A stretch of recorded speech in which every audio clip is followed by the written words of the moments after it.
6 साल का बकाया वेतन जल्दी दो, फौरन दो। 6 साल का बकाया वेतन जल्दी दो, फौरन दो। बहुत दो हमें बहुत दो नहीं चलेगी, नहीं चलेगी, रद्द हमारी लूट तुम्हारी नहीं चलेगी, नहीं नजर चलेगी। चोट को लागू करो, लागू करो, नजर चोट को लागू करो, लागू सभी करो, गली बेजर को पक्का करो, पक्का सभी करो, गली बेजर को पक्का करो, पक्का करो।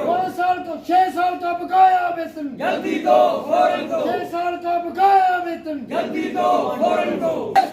We want justice. We want justice. We want justice. We want justice. We want justice. We want justice. We want justice. Want दो want दो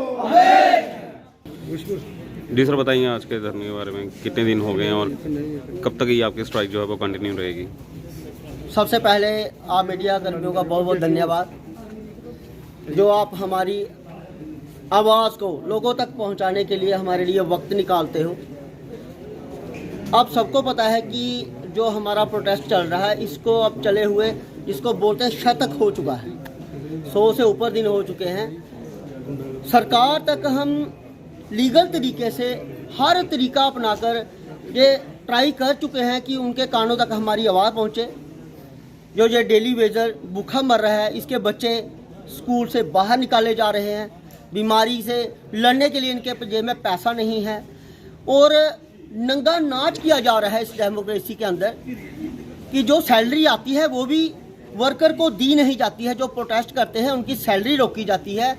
उसका मतलब ये है कि वो काम पर जाएं तब उनको सैलरी दी जाएगी। कहने के लिए हमारे जितने मंत्री साहिबान हैं यहाँ के, वो कहते हैं हमारी डिमांड जायज़ है, आपका प्रोटेस्ट भी सही है, आपको परमानेंट करना चाहिए।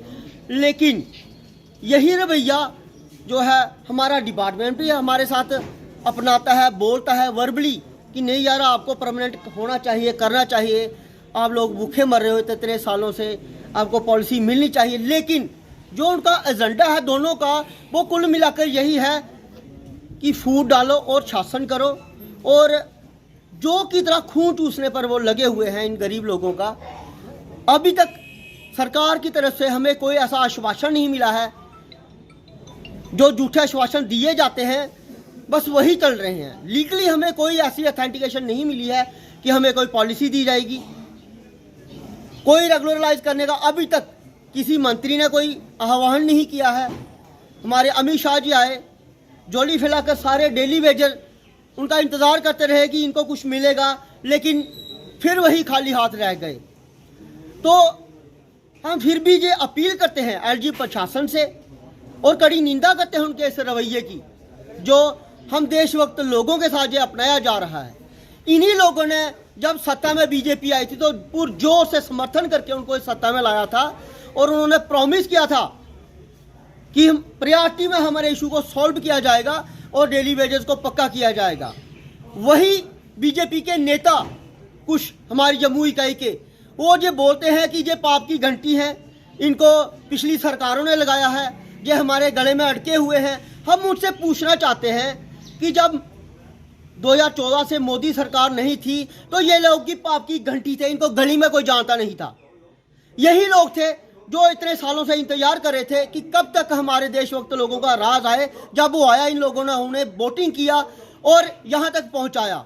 लेकिन आज ये लोग अपनी जिम्मेवारियों से पीछे भागते हुए हमारे इशू को नकारते हैं। हम ये रिक्वेस्ट करते हैं प्रशासन से कि हमारी मांगों की तरफ जल्दी से जल्दी सीरियसली गंभीरता से ध्यान दिया जाए, अन्यथा कोई ऐसा मजबूर होकर कोई डेली वेजेस ऐसा काम ना करे, एसोसिएशन कोई ऐसा प्रोटेस्ट करने पर मजबूर ना हो जाए जिसे संभालना प्रशासन के लिए भी नामुमकिन हो जाए।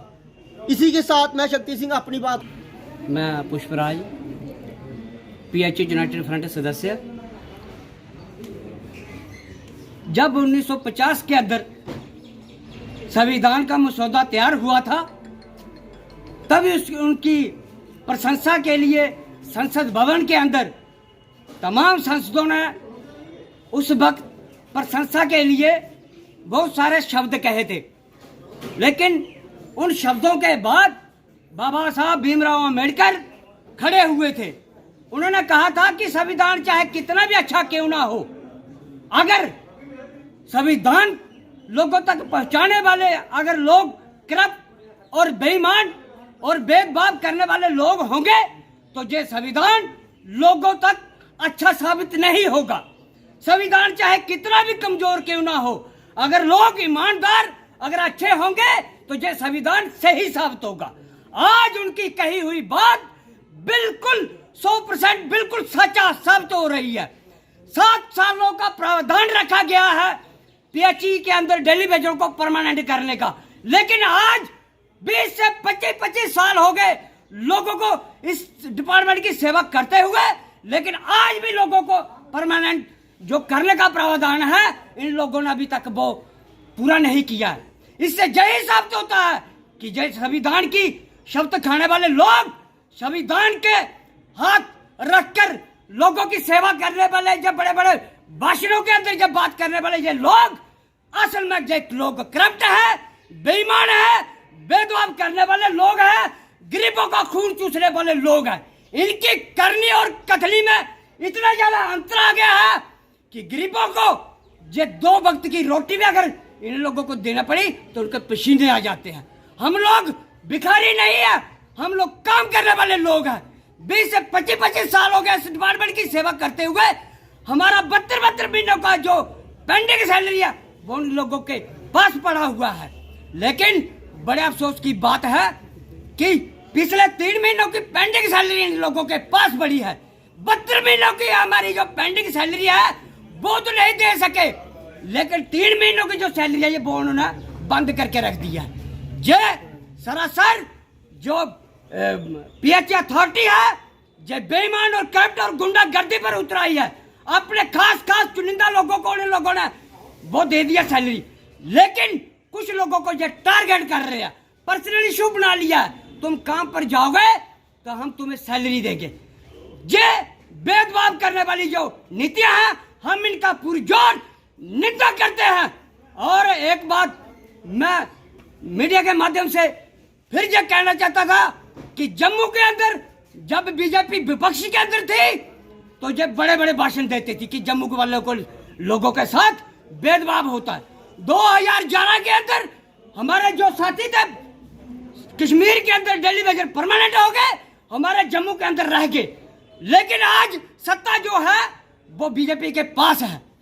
लेकिन उस भेदभाव को खत्म करना भी इनका वो फर्ज बनता है। उस वक्त तो बड़ी बड़ी बातें करते थे, हम ज्यादा बात ना करते हुए अपनी बात को क्लोज करते हैं। जय हिंद, जय भारत।